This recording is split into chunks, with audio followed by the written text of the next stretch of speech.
کہ 20 من 19 من گھر لے جاؤ، 1 من فقیر کو دے دو۔ تو یہ جتنے ہیں نا ذمہ دار بڑے، ان کو شیطان کہتا ہے تمہارے اوپر قرضے چڑھو ہیں، تم کہاں سے دو گے؟ پہلے اپنے قرضے اتارو پھر دو، تو وہ غریب کا حصہ کھا جاتا ہے۔ یہ تو تم مزدوری کھا جاتے ہیں، یہ تو اللہ کا حق ہے۔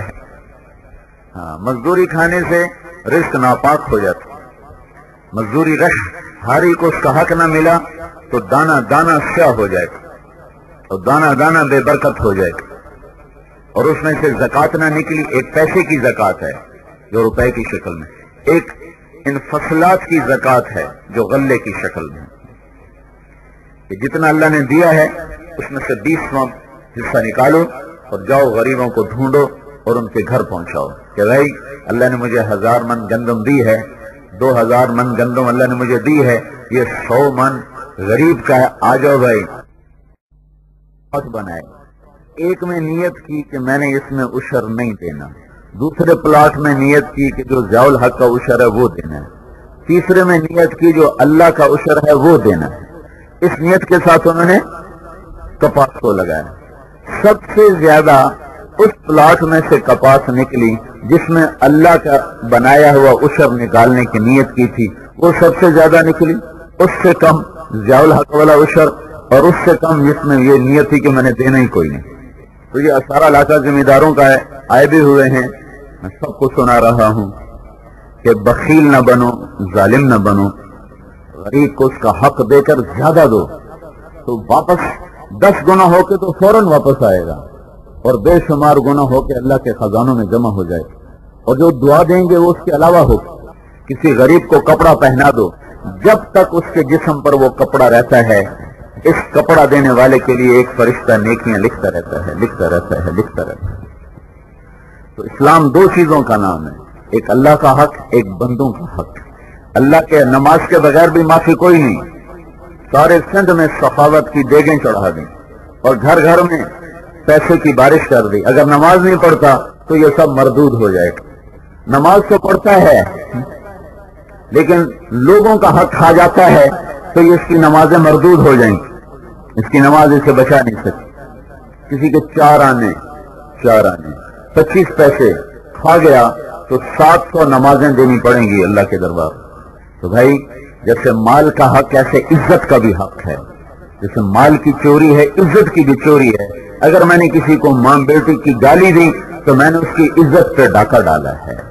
کوئی میرے گھر سے گندم چرا کے لے جائے میں اسے تو چور سمجھتا ہوں، لیکن میں نے کسی کو گالی دے دی تو میں اپنے آپ کو چور نہیں سمجھتا کہ میں نے اس کی عزت پہ ڈاکہ ڈالا ہے۔ تو یہ 2 طرح کا ظلم ہے، ایک مال کا، ایک عزت کا۔ نہ عزت کے ظالم بنو نہ مال کے ظالم بنو تو تمہیں اللہ اتنا دے گا تمہاری نسلیں نہیں سنبھال سکتی۔ تو اللہ تبارک و تعالیٰ نے دین صرف نماز کا نام نہیں، روزہ حج زکات کا نام نہیں، ادھر عبادت جو اللہ سے ملاتی، ادھر حقوق العباد جو لوگوں سے ملاتے ہیں، جس میں میں کہہ رہا تھا کہ اگر تمہیں بولنا نہیں آتا تو میٹھا بول نہیں سکتے تو مسکرا کے دیکھ دو، یہ بھی صدقہ ہے۔ اور اللہ نے رزق دیا ہے تو خرچ کرو، جس کا آخری درجہ زکات 2.5% اور مال ہے، اور فصلات میں ہے 20واں حصہ، کہ اس میں 20 کا 1 من تلاش کرو، پہنچاؤ اس کو۔ اللہ لوٹا کر اللہ آپ کی زمینوں میں برکت دے گا، موسموں میں برکت دے گا۔ لوگوں کی فصلیں طوفان سے خراب ہوں گے، تم پہ طوفان نہیں آئے گا۔ ہمارے دوست تھے سردار ظہور خان لغاری رحمت اللہ علیہ، ہماری جماعت میں چلتے تھے۔ ان کا علاقہ ڈیرہ غازی خان چوٹی، اور اس کے پیچھے یہ پہاڑ ہیں، فورٹ منرو کے پہاڑ ہیں۔ جب بارشیں زیادہ ہوں تو پہاڑوں سے پانی آتا ہے، جیسے سیلاب بنتا ہے اور ساری فصلوں کو بہا کے لے جاتا ہے۔ تو ان میں یہ ظہور خان تھے، یہ اپنی پورا عشر ادا کیا کرتے تھے۔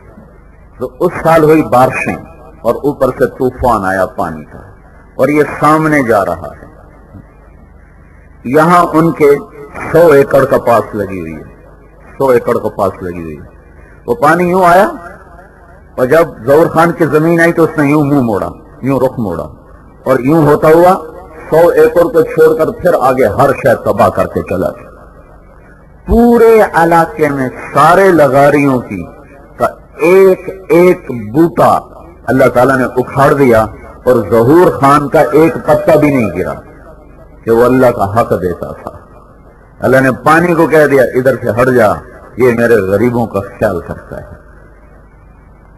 تو یہ ہماری فصلوں کو بیماریاں لے جاتی ہیں، موسم لے جاتا ہے، وہ ہم برداشت کرتے ہیں، لیکن شیطان ہمیں 20واں حصہ نہیں دینے دیتا کہ میرے اوپر تو قرضہ ہے، میرے تو خرچے بہت زیادہ ہیں، میں کہاں سے ادا کروں.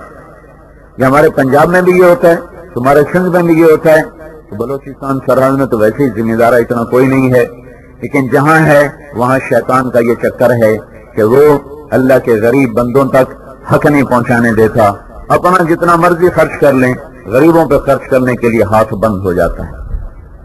یہ ساری اخلاق کی چیزیں ہیں جو میں آپ کے سامنے مختصر وقت میں بتانے کی کوشش کر رہا ہوں. ایک دوسرے کے حقوق کا خیال کرنا، جانی حقوق بھی، مالی حقوق بھی. اللہ کسی کو رزق دے تو خود امام زین العابدین رضی اللہ عنہ حضرت امام حسین کے ایک ہی بیٹے، 4 بیٹے تو کربلا میں شہید ہو گئے، ایک بیٹے بچے تھے جن سے آپ کی نسل چلی. تو اللہ تعالیٰ نے ان کو بہت رزق دیا، بعد میں بہت رزق دیا. جب ان کا انتقال ہوا تو ان کی کمر پہ دیکھا نشان تھے، جیسے مزدور بوریاں اٹھاتے ہیں تو کمر پہ نشان پڑ جاتے ہیں. تو ان کی کمر پہ نشان تھے بوریاں اٹھانے کے، غسل دیتے ہوئے پتہ چلا. تو سارے لوگ بڑے حیران ہوئے کہ یہ تو دین دنیا کے بادشاہ تھے، تو یہ مزدوروں کا نشان ہوتا ہے، یہ یہاں کیسے ہے؟ تو پھر پتہ چلا ان کے خاص خادم سے کہ 100 گھروں کا خرچہ اٹھایا ہوا تھا. 100 گھروں کو خود بوریاں رات کو بھرتے تھے اور اپنی کمر پہ اٹھا کر جاتے تھے اور ان کے گھر میں پھینک کے آ جاتے تھے. مرتے دم تک کسی کو نہیں پتا چلا کہ ہمیں کون خرچہ پہنچاتا تھا. تم میں کوئی ذمہ دار کسی کو 100 روپے بھی دے تو سب اگر نا یہ 100 روپے دے رہا ہوں، دکھاتا ہی ہوں 100 روپے کی تو چائے نہیں، سندھی تو ویسی چائے بڑی پیتے، 100 روپے سے تو اس کی چائے بھی پوری نہیں ہوتی. تو امام زین العابدین 100 گھروں کا خرچہ اٹھاتے رہے اور مرتے دم تک کسی کو پتہ نہ چلا. تو یہ سارے حقوق ہیں میرے بھائیوں جس سے زندگی خوبصورت بنتی ہے. اور یہ نکاح ہے تو اس نکاح کے لحاظ سے میں نے بات کی، یہ ہمارا اپنا بچہ ہے. اچھے اخلاق سے گھر آباد ہوتے ہیں، اچھے اخلاق سے، میٹھے بول سے، درگزر کرنے سے، سختی سے نہیں، بد اخلاقی سے نہیں. ہمارے نبی گھر میں اتنے اچھے اخلاق والے تھے کہ آپ حضرت عائشہ کو آٹا گوندھ کے دیتے تھے کہ ان کی عمر چھوٹی تھی تو ان کو آٹا گوندنا اتنا اچھا آتا نہیں تھا. تو ہمارے نبی خود آٹا گوندھ کے کہتے تھے میں تمہیں گوندھ کے دیتا ہوں، تم روٹی پکاؤ. یہ تمہارا نبی تھا اپنے گھر میں. اور اپنے گھر میں جھاڑو خود دیتے تھے، اپنے کپڑے خود دھوتے تھے. اپنی بیوی سے نہیں کہتے تھے میرے کپڑے دھو کے دے، اپنے کپڑے خود دھوتے تھے. یہ وہ پاک زندگی ہے جو اللہ کے نبی نے گزاری ہے. حضرت عائشہ رضی اللہ عنہ نے کہا یا رسول اللہ یہ حبشی آپس میں کھیل رہے ہیں، میں نے یہ تماشا دیکھنا ہے.